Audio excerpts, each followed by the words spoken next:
Hey, what's up, comrades? Hope everyone's having a blast. Doing great, having a good time. Anyway, you're gonna hear some crazy noises in the background. I know you do a lot with these things, but I'm in the back of a certain kind of vehicle as we are leaving our grand camping trip for the last couple of weeks.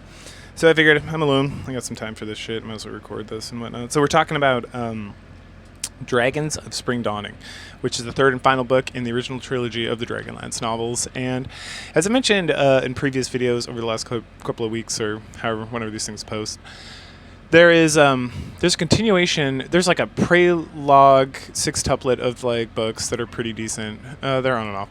That kind of go over like a lot of the stories that are hinted at in these books that are decent if you want to read those. And then there's a follow-on series starring Raistlin and Cameron, for the most part, that is also pretty good. And then there's like the official sequel, which is like Dragons of Summer Flame or whatever, which is, I remember reading and just being like, this is shit. There's also some other books that like, hey, well, you know, these stories, the original trilogy like hinted at being like rad-ass stories that could be very interesting books on their own. Well, they did some of those too, and some of them are alright as well. So you can check all that out if you're interested in more of this, and some of these like tales I'm telling you are intriguing to you. But we pick up where the last book left off, with Tanis being a complete simp for Kitiara. He's been like apparently hanging out, just fucking her, being her little bitch for like 3 or 4 days or something. We then get the story of the Everman, right? The Green Gemstone guy really starts taking predominance here, right? He's been hinted at the last couple of books, but here we go. So we start off, when he was a younger man, like way back, like 1,000 years ago or some shit, him and his sister are out hunting, and they're having a hard time getting game. This is like shortly after the Cataclysm, and they're just trying to like get by. They find an old broken down temple, and inside a green gemstone. This is, of course, the evil temple of Taxus that's kind of in ruins and whatnot. So he reaches out for it. She's like, no, we shouldn't be here, something, something. She kind of freaks out, tries to stop him, and then he is like overwhelmed with rage, which is like a problem he had, I guess. And so he strikes her, which causes her to fall against this pillar and die. And then because of that, Taxus like curses him, it seems, to have the gem embodied inside himself. But like, joke's on you, Taxus. You need that fucking gem in your temple to like fully manifest in this world. And so Barum, our boy Barum, like heads the fuck out of there and runs away. All right, sorry for the interruption. Okay, so then we're back with the Pirate Queen Marquetta? Something like that. Anyway, there's a storm coming. She feels super bad about the whole thing. She feels bad about Barum. He's like a really good hard worker, but he's like almost like a child. He's always like stumbling around, mumbling to himself. And we learn that he spends a lot of time like reliving this like traumatic experience from his youth, like hundreds of years later. Anyway, so she gets him to like go below to stay out of the storm, and then they like shore up the ship so that it doesn't get destroyed or whatever. Then we officially start Book 1, Chapter 1. So as I mentioned before, Tanis has been hanging around the inn, getting fucked by Kitiara, not the other way around, because he's the simp and she's the master. So even though she's gone, he's just been like fucking hanging out. Anyway, he finally decides that it's time to stop being a simp. And so he heads out into the storm to meet up with the rest of his companions. He's been gone for like 3 days, so it's kind of fucked up. Anyway, he's followed by this draconian that is, his name's like Garwek or something. We learn about that later. But anyway, he's one of Kitiara's minions. And so once he gets there, he lies to everybody. He doesn't mention Kitiara. He doesn't mention where he's been. At some point, him and Raistlin are alone, and Raistlin's like, you're a terrible liar. Or he says, oh, that's funny. And Tanis is like, what's funny? And he's like, I've never heard you lie before. Anyway, what's important is everyone else believes him. And then Tanis starts feeling real guilty and really like shady towards Raistlin because Raistlin called him out because Tanis is a simp and he feels guilty. Anyway, so then he pretends to sleep, but he can't. The next day, Kitiara returns and finds Tanis gone. She's pissed about losing the battle to Lorana, that Tanis is gone. And then the Draconian is pretty bemused about the whole situation, but tells her about what's going on. She like flips out. Back over with Tanis, he's feeling exceedingly guilty, and nonetheless they're like, all right, the storm's kind of abated a little bit, we gotta get the fuck out of here because we gotta protect Barum, right? Because that's like the big thing that the Queen of Darkness wants. So they head over to Marquetta's ship, and she's like, nah, we're not sailing today.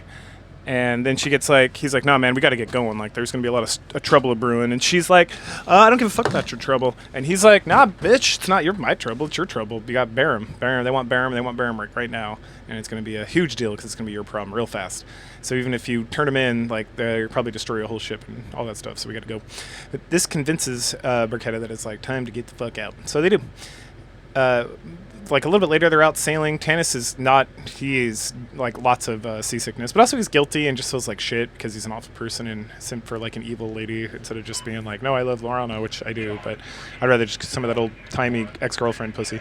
So Raceland is like chilling. He seems super chilled about everything that's going on. Then at some point, they hear someone call out. And they're like, hey, I think I see a sail in the distance. And they're like, oh, no, wait, it's a cloud. Oh, wait, no, it's dragons. This freezes everybody aside from Baron, who swerves towards a maelstrom. So the maelstrom. So when the city of Ishtar was destroyed in the cataclysm, this is, I'm telling you this because the book doesn't really explain this. It kind of like half-heartedly like mentions this at some point. But so there's like this blood sea. And the whole point of the blood sea, which it does explain, is that it's stirring up the ground, which is like because of this huge maelstrom that occurred when like the gods destroyed Ishtar. And so the red from like the dirt makes it look like blood, right? And so if you're sailing in this part of the world, you got to like avoid this like. And I remember looking at a map of Kryn at some point in one of these role-playing games, and it is like a fucking gigantic, like whirlpool maelstrom situation. So it's like real important to like not go in there. But as soon as Baron sees the dragons, he's like, ruh-roh, and he he steers directly into it and screams. And it seems like they're starting to get away because they're in the maelstrom at this point. And then Kitiara and Riding Sky, they roll up, and then Baron screams again, which freezes everybody again. And then Tanis like catches eyes with Kitiara, who then sees the green Benso man, and then she's like, go. And so right as she is about to like strike down on the thing, Raceland comes out with Caraman and is like, Kitiara. And she's like, huh? And then she stops because again, like Raceland is essentially like her son. It's her half brother, right? But the mother was like so checked out and the dad wasn't around at all because he died or something. Anyway, so she pretty much raised him. Like Raceland, there's a whole story if you read the previous books where Raceland, and they hinted at here where he was going to like die in birth because he was so weak, but then like Kitiara like spent like months or a year or whatever like coddling him and like making sure that he survived. So they have like a very interesting like brother sister / mother son relationship. And so Kitiara is like stunned for a second, even though she's like, you know, all about herself. Raceland is like the one person that she kind of cares about. They then that gets Baron time to get them like fully into the storm, which pushes the dragon back, and then Tanis and crew all get shoved into like the captain's quarters. At that point, Tanis confesses about where he's been, and everyone is like super pissed, which is extremely justifiable. But then, you know, because he's a sly half-elf character, he's able to like mostly talk himself out of trouble, and they all kind of forgive him, which makes him feel like worse. Then they get summoned to the deck, and they're out there, and they're like right in the heart of the maelstrom, which means they're totally fucked. But at least the storm's gone, so they don't have to worry about that. Tanis and Caramoon go inside to get Raceland because the ship is starting to like tip over and they want to make sure that he's okay. And he's like, thanks, I got this. So he grabs the dragon orb and he tells Tanis, they have the conversation. He's like, wait, take your brother with you. And he's like, no, I'm good. And he's like, Caramoon. And Caramoon's like, no, he's good. He's not going to do it.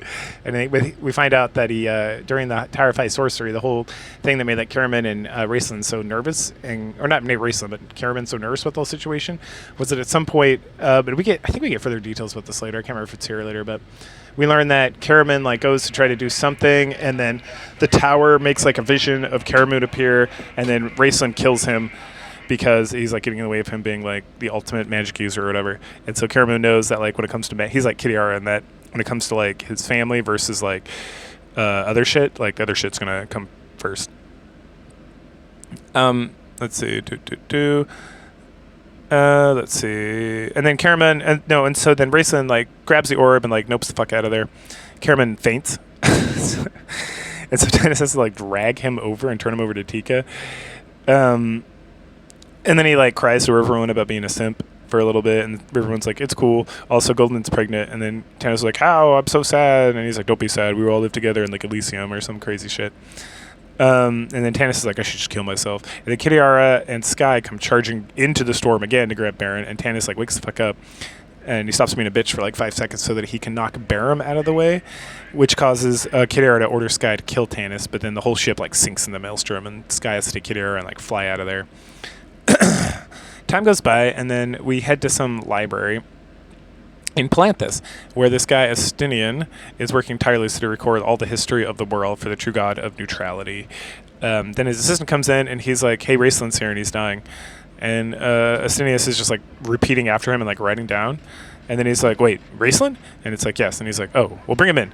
And it's like, should we do anything? It's like, no, I'll see him later if he survives. And then Raceland does survive, and he's like super pissed off because he's thinking about how like he teleported over here and he was like dying, and they just like dragged him into a room and left him there. And he's like, fuck you guys. So Astinian Cubs, they have like a little back and forth. They talk about magic. They talk about books. They talk about the Great Library. And then Astinian gives Raceland permission to go into the Great Library, and he can like read whatever he fucking wants to read in there. And Raceland talks about how he's trying to find a way to save himself. And so he does, and then he gets like super frustrated because he's like doing magic, and he's trying to like find the answers to things, but it's not like working out too well for him. I mean, he's casting all these spells and stuff, and he's like laying on the floor completely exhausted when Astinius comes in. This is like after like a whole day. And then Astinius mentions how they're old friends, and how something about like the time and the master of time, and the master of the past and the present, and yada yada. And they argue about the key that Raceland needs to like unlock these spells that will like help him. And part of the issue he kind of comes to the conclusion of, which we don't get like a firm explanation here, but it's so Raceland is a member of like the Red Moon, right? Wizards, Red Moon, neutral wizards. And what he needs to be is a black robe, and he like starts putting two to two together, and finally he like kind of gets it after Astinius like rants about him, about all this like shit they've been through, and about knowing each other, and about time travel and shit like that, and about the three major gods. And finally, after the three major gods, Raceland's like, oh, I got it now. So then he grabs the dragon orb, calls upon its aid, and then collapses. And Astinius is like, uh-oh, well, I'm gonna get out of here. So he does. Meanwhile, Tassoff and Flint are just meandering about Palanthas with Laurana. No, they're meandering about. They're still in Palanthas with Laurana. Tassoff swears he saw Raceland as they walked by the Great Library. And Flint's like, you didn't see that motherfucker there, don't worry about it. And then Tassoff's like, no, I'm going to go check it out. So he goes over. The scholars are like, no, get out of here. They wander around some more, and then they find this like horrifying area where no one lives, but it's like very well kept. And at some point, Flint's like, I can't go any further. I don't know, something, it just feels so awful. I can't move further. Tassoff's like, well, I'm a Kender. I'm immune to fear, so I'm going to keep going. So then he does, but eventually he like sees something, and he freaks out and runs away. And what he saw was this giant tower in the middle of like this hedge area and whatnot. Later on still, Laurana is meeting with the leaders of Palanthas, and they're talking about having a war council, but they're all kind of sexist. It's it's kind of tough because she, she's the one who like should be in charge, and she like led the forces before and knows how to use dragon lances, and the Solamnic Knights that followed her and like defeated the two other dragons like believe in her and all this stuff. And then at some point, she's like looking out the window and sees the tower, and it's like, that is so beautiful. And then so she asks one of the leaders about it, and he's like, oh, that's the Tower of High Sorcery. And she's like, oh yeah, I thought that was out in this like woodland somewhere. And, oh no, there's like three of them. There's this one, there's the one in Istar, and there's that one. This one's been completely abandoned. And at that point, before we can get more information, Astinius comes rolling in. He starts talking about the tower because he overhears them talking about it. And then he kind of explains, like, Istar, the Tower of Istar was lost in the Cataclysm. This one, where the wizards were driven out, and they left a whole bunch of stuff with Astinius in the library, because Astinius is like an immortal being. We then get confirmation about the three different kinds of wizards, the balance between good and evil, how it's required by nature, and how the god, like Gelthanis or something, the neutrality god, like, make sure that good and evil never get too strong. And then the one in the forest, so there's three of them. And then as the wizards were being out, one of the black-robed wizards cursed the tower, cursed the whole area, and then killed himself to like seal the curse so that nobody could go in there. And now the only one who can open up the key to that is the master of past and present. And they're like, well, why can't you do it? He's like, nah, man, I just record shit. After a little bit of like waiting around, trying to figure out who's going to be the leader, arguments with everybody, sexism, whatnot, they finally get a letter from Gunther. Mirror Gunther at the head of the Solamnic Order. He announces that Laurana is the new leader of the Knights of Palanthas, which means that he's also the leader of the Palanthian forces based on some old treaties or something. There's some more sexismos, but then Astinius is like, all right, everybody shut the fuck up. She's the leader. That's how this is going to be. He's like, all right, now that I've done that, I'm going to go back to my books. She stops him first because she has two questions. Is there another dragon orb? And he's like, don't worry about it. And what about Tanis? And he's like, you really shouldn't be thinking about Tanis. That's just going to get you in a lot of trouble. So a bit later, all the people are preparing for war when two flights of dragons start rolling in. The whole city goes into like panic mode until Tasselhoff, who can like see the furthest, and Flint see that they're silver dragons and that they're not evil dragons. And they're like, hooray, we're saved. So Astinius and Laurana have to go convince all the people of Palanthas that the silver dragons are actually friends, right? Because they haven't been reading this book. So they don't know there's like good and evil dragons. So Astinius then writes a report that Gilthanas gave to Laurana, the knights and the Palanthian leaders. It includes like all the fun adventures Gilthanas had on his own, and it's another one of these fucking awesome stories that should be like its own book. So anyway, so it explains that Gilthanas and Silvara,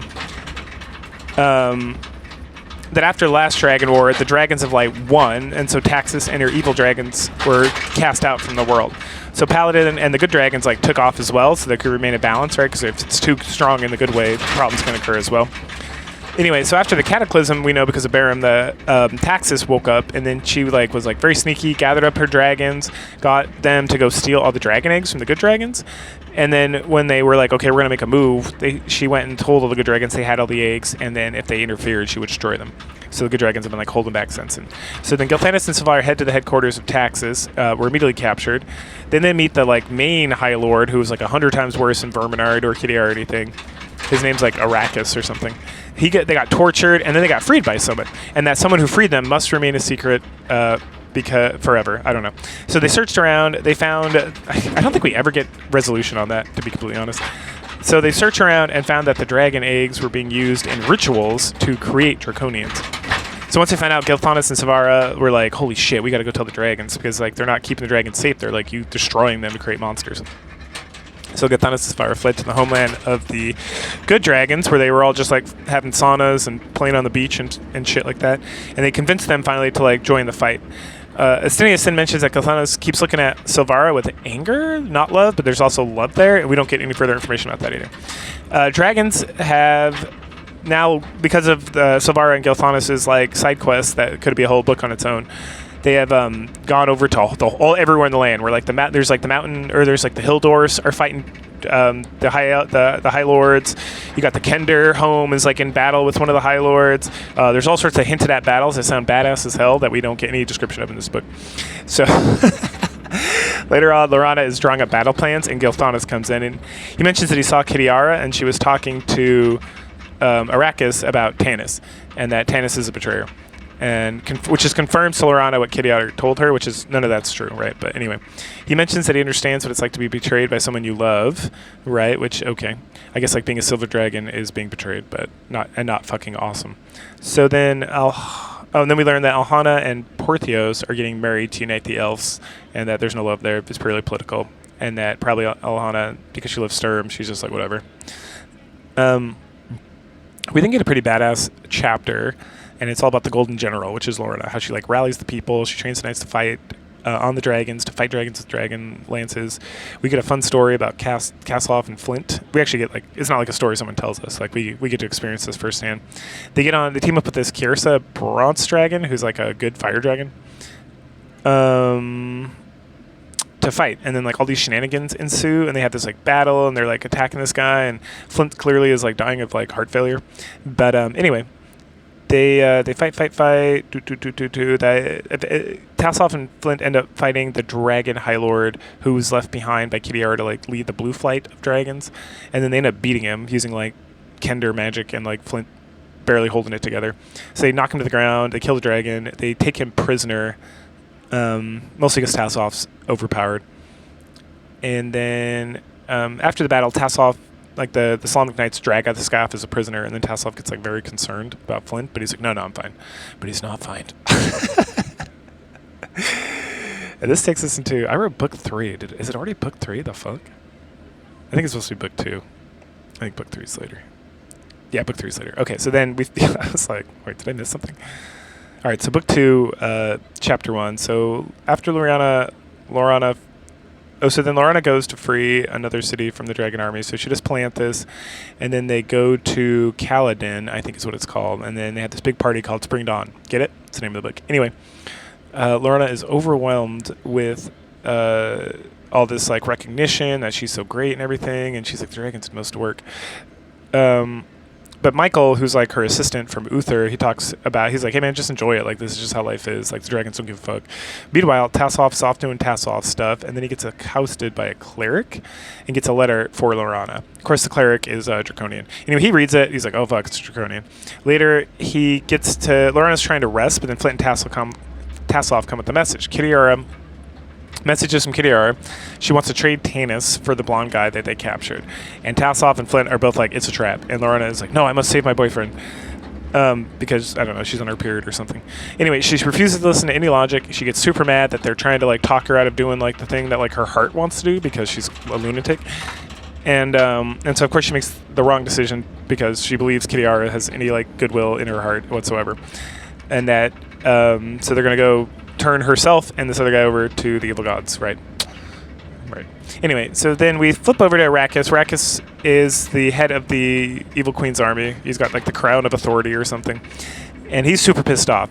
We get some background on this guy. We find out that he killed his father because he was like a priest of Taxis, and he killed him so that he became the High Lord because his dad was the High Lord or whatever. But also Arrakis is like a black-robed wizard, even though he wears badass armor and is super strong. So he's like, he rolled like all 18s across the board, but just decided magic because fuck it. And he loves war. He loves fighting things, loves killing things. Anyway, he's on his way to Drakgard Keep, and he's there because he's going there because Kidiara like fucked up, and it's time for her to be punished for losing the battle against Lorana. So he storms on in. He kills a couple guys that are like, oh hey, they're like Kidiara's like other lovers, right? Because she's like horny as shit.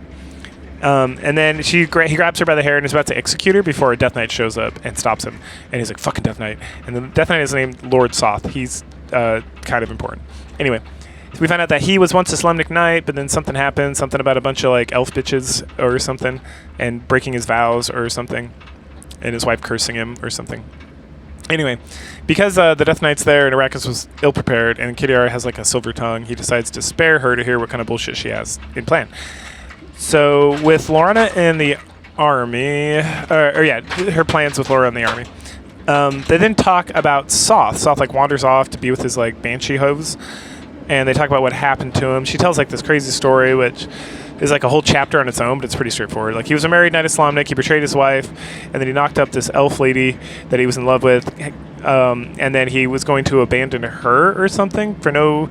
There's like a whole world in Ravenloft, like the original Ravenloft from like Advanced Dungeons and Dragons, that has like there's a whole like dungeon and just like with if you're familiar with Dungeons and Dragons at all, there's this guy. I forget his name. He's like super famous in like kind of nerd spheres from Ravenloft. It's he's the vampire guy, Strahd. So Strahd, he has his own like world, but like I don't know what Ravenloft's like in 5th edition because I don't really play 5th edition.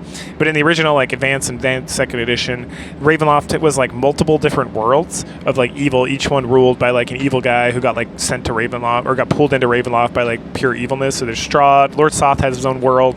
That happens after this whole story and whatnot. And then I remember reading a book about him, and it has like a lot more information about like all this shit that went down. But it was pretty basic, to be completely honest. It was pretty much just like he betrayed multiple people and then was an asshole, so he got cursed. Anyway, so then I'm sorry, I said the wife. The elf lady cursed him. I think he killed his original wife or something. I don't remember. This is pretty dark. Anyway, so back to Lorana, Flint, and Tassoff. They get the guy out of the prison to go meet up with the Draconian, and as soon as they get to like the grove, the guy dismisses the Draconian and then betrays them immediately. So then they get on Wyverns and head to somewhere like a cave where he's gonna like rape her before he hands her over. But then Tassoff saves her, and then they're like talking about what to do next. And right before they're about to like get the fuck out of there, Lord Soth shows up and just grabs Lorana. And he's like tells the other two to go back and tell everybody that Lorna's been captured and they should surrender. And then he and that Kidiara's gonna come in the morning with like terms. And so then he like drags her off and leaves. Meanwhile, back with Tanis, he survived the Maelstrom. So did Barum, Goldmoon, and Riverwind. All right, awesome. They're all doing great. So they're all trapped in some underwater place of some sort. Karaman and Tika are not there. And then Barum starts talking, kind of. This whole time he's just been like a mute, but all of a sudden he's like, yes, I can talk. And it's like, the fuck, bro.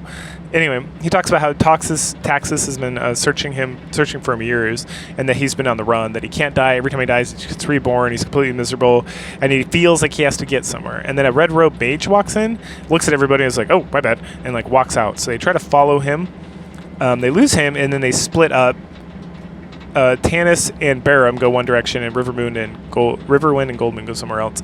Tanis finds a map of Istar, and then Barum like freaks the fuck out and screams, and Tanis has to like drag him out of this room, and then he sees a sign and it says welcome to Istar. So they've fallen all the way to like the old ruins of Istar.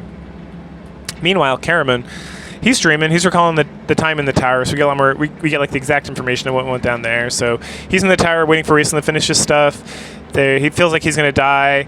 He kind of is arguing with the head mage, and then the head mage is like, "Your brother's fine, watch." And they show him, and they show Raceland trying to get more power, and then that he's willing to even take Caraman's life, and then he has like more nightmares, and Tika's really trying to wake him up, and then the Red Wizard shows up, and he tells her that they were rescued by sea elves, and she's like, "Sea elves?" And he's like, "Yeah, they pretend to be dolphins around like air breathers," and it's like, okay, that's racist, but. But that they're friendly people and that all her friends are maybe okay. They rescue a lot of people and bring them down here, and then you just live in peace and quiet. And then she's like, "We need to get out of here." And he's like, "Don't care." And then he leaves. So then Caraman wakes up, and then they talk about fucking and stuff. And I think they do, but it's not like an explicit detail.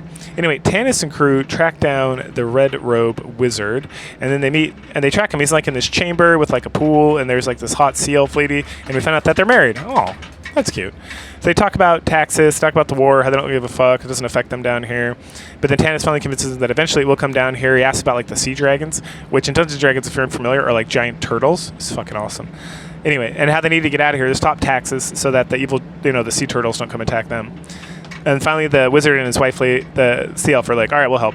The wizard then takes Riverwind and Riverwind and Goldmoon to go find Caraman and Tika, who definitely fucked. We find out later, because Caraman, we like go over to them, and Caraman's thinking about changing his loyalties, how he needs to stop being so loyal to Raceland because Raceland can take care of himself now, which is true, and that he can be completely loyal to Tika, but he's still very conflicted about the whole thing, and that keeps going. Don't worry, that doesn't get dropped. And then Tanis stays with the sea elf, and he tells her all the crazy shit they've been through. Afterwards, they're discussing Baron and also what to do next. And then he gets mad at the sea elf for wanting to run and hide and stuff. And then the wizard comes back with the others. Goldmoon comforts Tanis. And then seeing that Caraman and Tika are like in love finally and having sex, which is super important for Tanis for some reason. He also starts feeling better about that. He asks the sea elf again about getting back to the surface, and finally she agrees to take them to the surface and mentions that she's going to rally her people because it's time to stop running and hiding.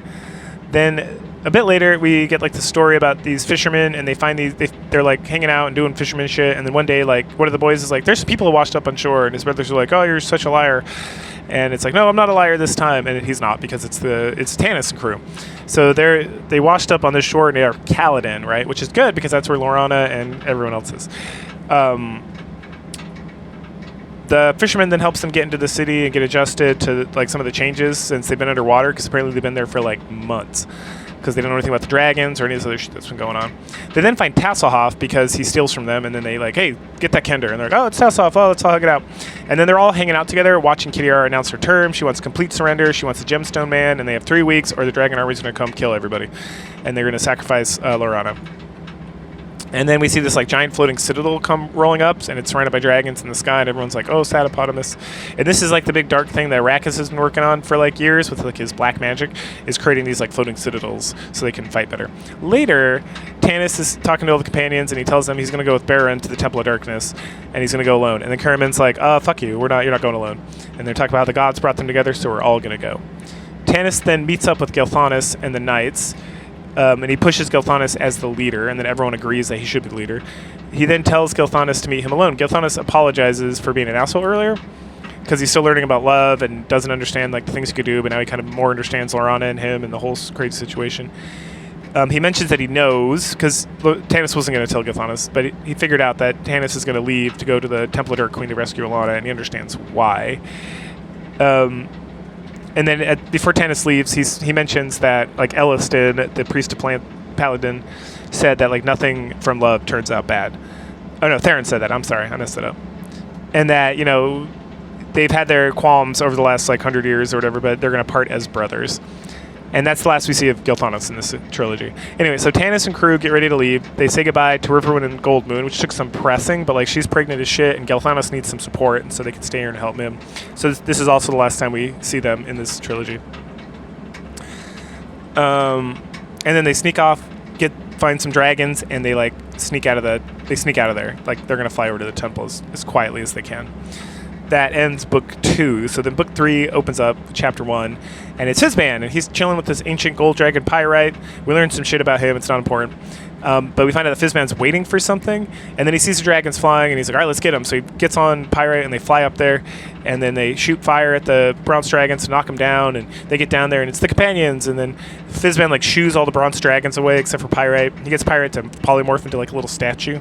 And then Baron sees all these Draconians approaching them because they're like in Draconian land at this point. They're like close to the temple. And so Baron like runs for these like hills. And then Fizzman, let's see, does that. All right. He then hands the statue to Tasselhoff, and then they all make a break for it. They move quickly through the woods. The Draconians are like close on their heels, but they're making good time. They end up getting to this rickety old bridge that looks like it has been around since before the Cataclysm. And Fizzman's like, it'll be fine. So it's in like 2 or 3 sections. And so they get past the first section, everything's great. But as they try to go to the second section to get to like the other side of the bridge, it collapses. And they're like, oh, fuck, we're done. So then they start like firing at the Draconians and trying to figure out what's going on. And then Fizzman's like, I'll cast a spell. And everyone's like, no, don't cast Fireball, fuck. But then he doesn't. He casts this like bridge spell, and so he's able to get like a bridge portion so that the rest of the companions can climb up on the bridge and get across the bridge while Tanis and Karamoon are like firing arrows and pushing the Draconians off or whatever. And then they're able to like get to the other side, and then they climb up on like the golden magic bridge, and then the second portion of the bridge collapses completely, right? So it's like Tanis, Tasselhoff, Karamoon, and I think Fizzman are all stuck there, and the Draconians like, hooray! And then the first part of the bridge collapses as well, killing most of them, and they're like, suck it. They spend the rest of the day like with a rope just trying to like swing across this area, and eventually they do that. Everyone's like fucking tuckered out as shit. And Karamoon's sulking. Tika and Tannis talk about that a little bit. Baram's like, I understand brother-sister relationships, which he does, because the sister from the beginning of the story. And so then Tasselhoff distracts him for a little bit. Fizzman claims to know a way, and Tasselhoff confirms with his maps that there's like another way to get to the Temple of Taxus, based like through the hills. And so the next day they head out, and then Flint has to stop and rest a couple times because they're fucking dying. He's fucking dying. Right. They wander around for a bit. They seemingly get lost several times. Then they lose Baron. Flint picks up the trail and races after him, and the rest follow after. They then find this really tight, small passageway through the mountains. And once they get through there, they find God's home. It's all very bleak and stuff, but this is like apparently where the gods like used to reside. Tanis sees Flint and Baron from far away, and it looks like Baron's like murdering Flint. So he gets over there and he stabs Baron to like death.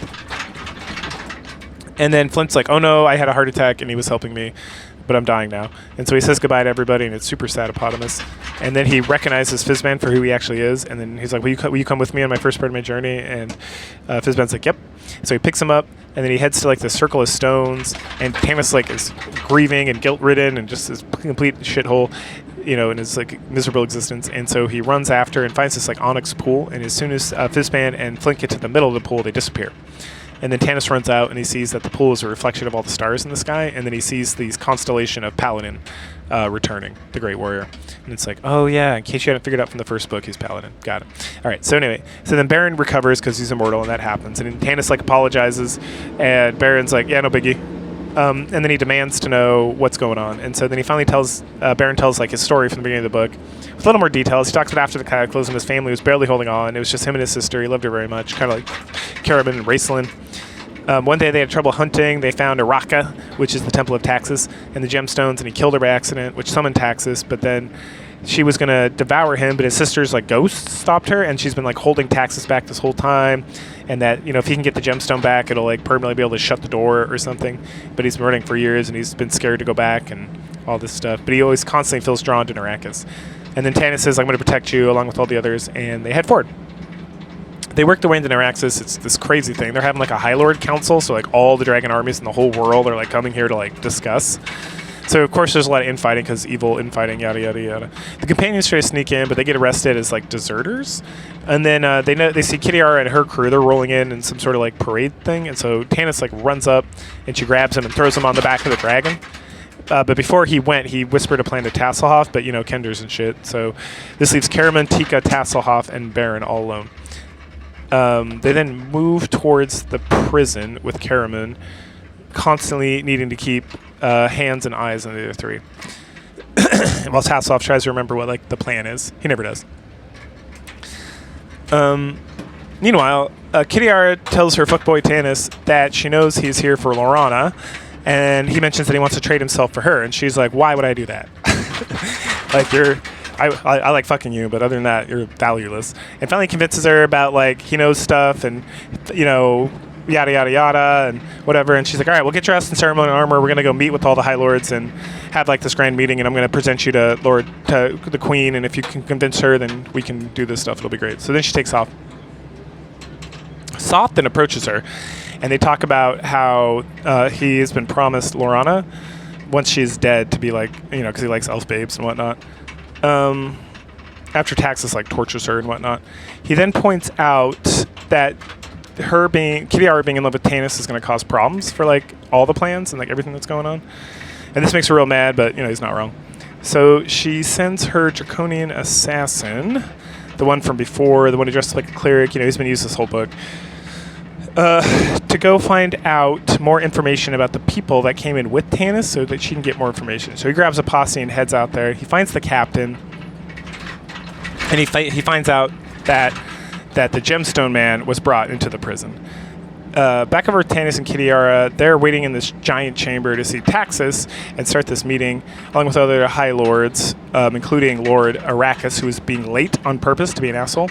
He also notices the Death Knight and his like Banshee entourage. Then, as Arrakis enters, Kitiara tells him that Lord Tanis will also make a case for himself, and then also she'll present Lorana. And then if Tanis convinces Taxus that he's in on the evil plans, he can take Lorana, and then he can like help her escape. But then he has to promise to come back to her. And he's like, "All right, I will do." And she knows he wills because he's a simp. At that point, Soth goes and gets Lorana, and then also reminding Kitiara of the agreement. So Kitiara is playing like multiple games here, right? Elsewhere, Caramon has been knocked out. Oh no, he's been knocked down, and he's pretending to be knocked out so he can strike at the right moment, because this guy the Draconian came to get Baron.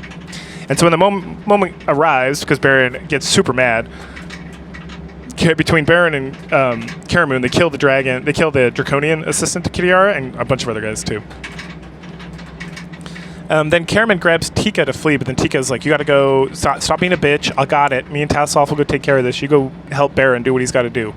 Just help him like you would help Raceland." And then he's like, "Okay." So then she and Tassoff go to like distract the guards, and she starts killing like hobgoblins and shit, while Caramoon rushes off to fight after Baron. Back at the council chamber, Arrakis is super concerned because he feels like he's missing something. He then notices that one of his High Lords, which is that Toad guy from like way back in the first book. So after Verminar was killed, like the hobgoblin who was like harassing the companions like right at the beginning became the new High Lord, and then he went into like, this is the one who went to like Kinderhome, and the Kinders kill him. And then when this gets announced, Kitiara just like laughs out loud, and everyone's like whatever, and Arrakis is like, "All right, everybody shut up." He's like ready to fight. And then right as he's about to like get like super mad, Taxus comes in, and everyone shuts up and sits down, right? So she says some crazy cryptic shit. Kitiara then brings forward Lorana. Taxus is like, "Cool, take her to my death chamber." And then Tanis is presented to our queen. And at this point, he has to wander up and sell himself as someone who would swear her life to her.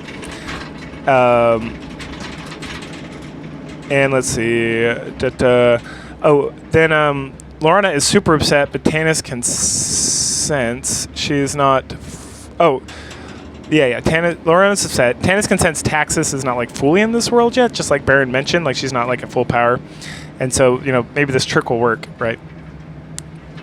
Anyway, Caramoon catches up with Baron. They kill some Draconians, and then they find like the place they're supposed to go, and they light a torch, and then they hear some horns as they enter this like archway.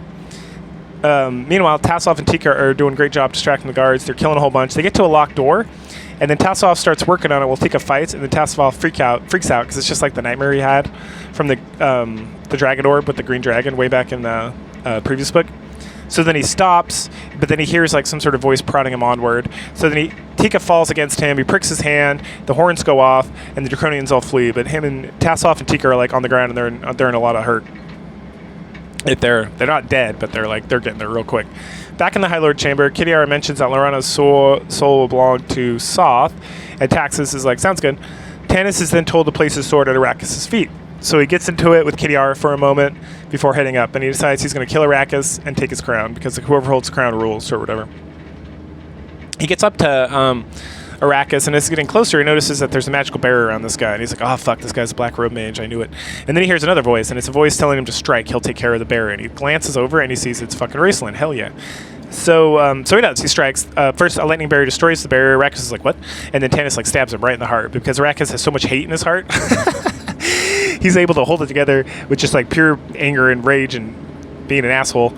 And so he attacks Tanis, and Tanis is like, looks like he's gonna get killed too. But then he dies because he's human. And then Soth like teleports over there to like grab the crown, but Tanis grabs the crown first, and then a trumpet goes off, and everyone's like, the fuck? And even the Dark Queen's like, what's going on? Meanwhile, back with Caramon and Baron, they realize they set off an alarm when they headed through like this archway, but it's like, fuck it, let's just keep going. So they keep pushing through. They find this whole like dragon hatchery, and they start destroying eggs. Well, I guess no, they're not destroying eggs. They're just trying to push through it. There's a whole bunch of like hatchlings that are like nibbling at their legs or whatever, and they just kicking them and stabbing them and stuff. Anyway, they finally get to the pillar where Baron is trying to go to reunite with his sister, and then Caramon hears a magic spell.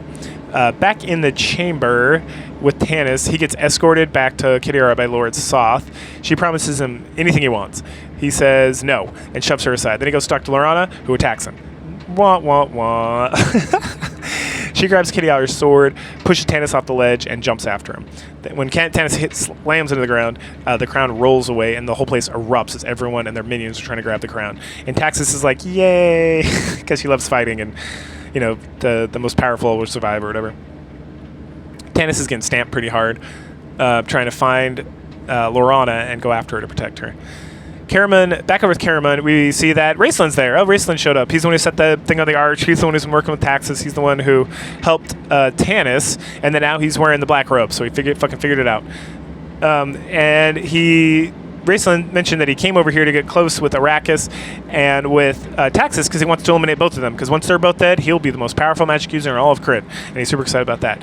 He then like winks at Caramon, releases Baron from his spell, so Baron crashes into the pillar, which kills him for good, and closes the gate. So Taxis has been using to enter Kryn, and so the whole fucking temple that she's been holding up with like her magic starts to like shake and fall apart. Back over Tanis, he's defending himself while he's looking for Lorana. Kitiara's with Soth and orders his capture as well. Then Taxis cries out about Raistlin betraying her, and the whole place shakes. And the Taxis fades in and out for a bit before fading out for good. Tanis continues to fight towards Lorana, who blows him off again and runs away. Meanwhile, Raistlin and Caramon are talking about Raistlin helping him, about helping his friends and everything, and Caramon's like super injured, and Raistlin's like, I don't know, man. And then Caramon mentions how much he's done for Raistlin, and Raistlin gets like super fucking mad. He's like, fine, I'm gonna pay all my debts off right now. I wish to know no man. And so he destroys like everybody. Like he kills all the priests, he kills all the Draconians that come rushing in, he just like blows the fuck out of everybody. And then when the Black Robe mages come down, right, because they all work for the Dark Goddess too, technically, they like roll up, they see Raistlin, and they're like, oh, bow. And so they all bow and leave because he's the greatest of them all. And then Raistlin's like, let's go get the other two. And so he drags Caramon off to Tika and Tasselhoff, and when he gets there, he gives some of his life essence to Tasselhoff to help him recover. And then Tika's actually fine. She just got hit in the head pretty hard.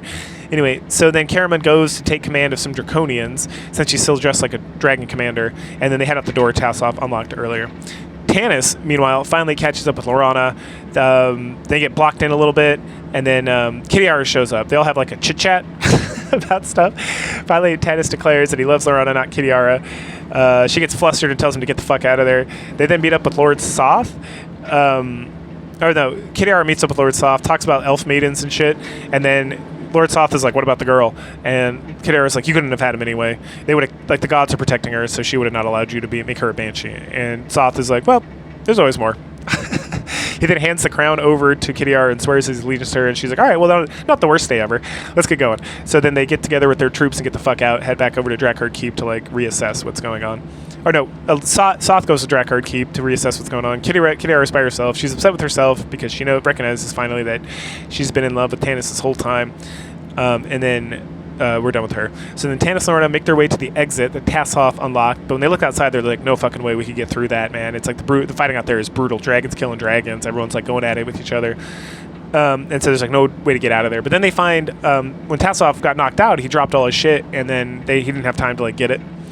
And so they find all of Tasselhoff's stuff, which includes the ring that Lorana gave him and the golden statue of Pyrite. Excellent.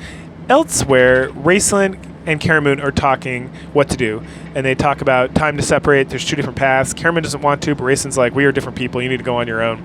He then kills Draconians, and then summons the Green Dragon with the Dragon Orb, the dragon that enthralled the Speaker of the Stars.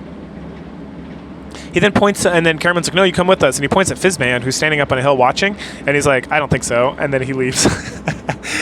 Tanis Laurana. So once Karamoon, Tika, Tasselhoff head up the hill, they find Fizzman hanging out with Tanis and Laurana. They all kind of hug it out. Everybody embraces chats. Tasselhoff's a bit upset because he recognizes that Fizzman is Paladin and that he's not going to have his friend anymore, and he lost Flint, and he just is like really upset about the whole thing. And then, Paladin / Fizzman tells him this really cute story about a forge in heaven and how there's a dwarf there, and he's waiting, and he's got a little bench, and every time someone tries to come sit with him, he's like, no, I'm saving that for my mate. And it's super sweet, I'm not going to lie. It's very well written. Fizzman then talks about the balance in the Force and whatnot, and how Istar happened because good was tipping over. So like right now is like evil was too strong, but then like the reason Istar and the Cataclysm occurred is because good was too strong. Like the King of Istar was not a bad person; he was a good person, and that the scales always get tipped, so there can be a balance. And that if they hadn't caused if the gods hadn't caused the Cataclysm, that this eventually would have happened over here, and they wouldn't have been as successful. So sure, why not? Then Fizzman takes off with Pyrite, and the companions talk about their future plans. Karamoon and Tika are going to head back to Solus. Laurana and Tanis are going to head back to Caladan to meet up with Gilthanas and kind of figure out what's going on there. And then Tasselhoff talks about going back to Kenderhome and how the Kender are the only people who, without Dragon's help or something, were able to defeat a Dragon High Lord, so that's pretty good. Even though the Dragon High Lord they killed was like some asshole. Anyway. And then he wants to brag to his family and everybody about all the fun stuff he's been doing this whole time because Tasselhoff's fucking awesome. And then lastly, we get Laurana and Tanis. They're like sitting by themselves watching like the sunset or the sunrise or something, talking about their relationship. And he hands her the ring that she made for him, and she tosses it and says they're going to have to start over. But she does love him and he loves her, but they got to like figure this out because they're no longer children having like children's games or whatever. Then from where they're sitting, they see the Temple of Taxus just kind of like fucking explode, and then they cuddle and watch the constellations of as the constellation of Taxus is now back in the sky, as well as the constellation of Paladin. And that's like the end of the story, and it's pretty good. So there's an epilogue. The epilogue is called. It focuses on Raistlin. Raistlin is just in Paladin. He's approaching the Tower of High Sorcery there, and all like the dark things and the curses. Like they come up, and he's like, "Be gone," and they just like leave because he's now the master of past and present. And he orders the tower to be opened, and he rolls in, and then we get like a poem written by Raistlin to Karamoon just about how they used to be together, but now they have to be separate, and yada yada yada, which is kind of cute. And yeah, there you go. That is the end of Dragons of Spring Dawning, which is pretty fucking epic and pretty good.